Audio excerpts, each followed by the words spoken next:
Christ our hope, Hebrews 6 says that Jesus is our refuge.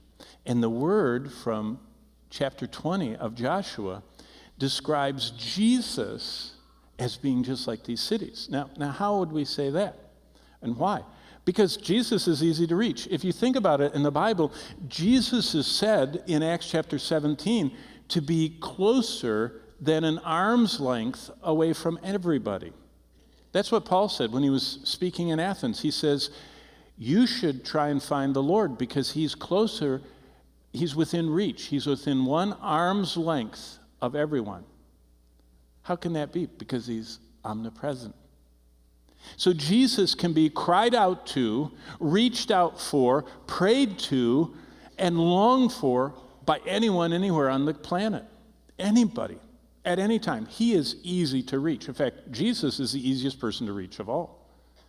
I mean, even with texting and phone calling, I can lose Bonnie in Walmart, and I look for her all the time, and I'm strolling along saying, I'm about aisle 13, where are you? She says, well, I'm on 14, and you finally find each other. Did you know Jesus is a prayer, a thought, just an outreached hand from anyone?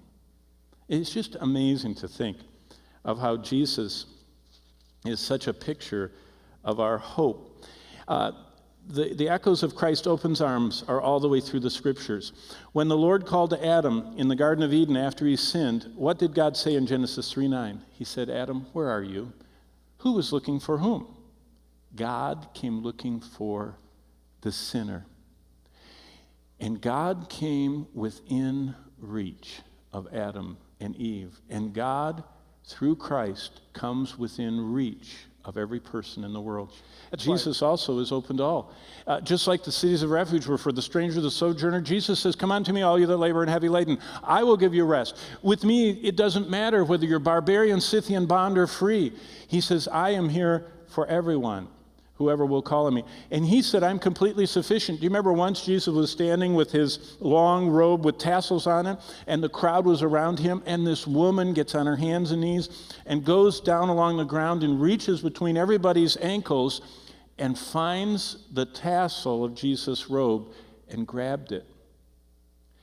Any part of Jesus was completely sufficient. That's Mark chapter 5. And that woman was instantly healed, because she touched, reached out, sought. And she couldn't get his eyes, she couldn't get his voice, she couldn't see his hands, but at least she got the fringe. Jesus is completely sufficient. If you get anywhere, any part of him, he says it's enough, it's sufficient for everything that you need. And finally, Jesus never locks his gates. He never says it's too late, I'm too busy now. And Jesus also is the only refuge. In fact, that's what we're going to cover tonight in our little church history installment after the concert.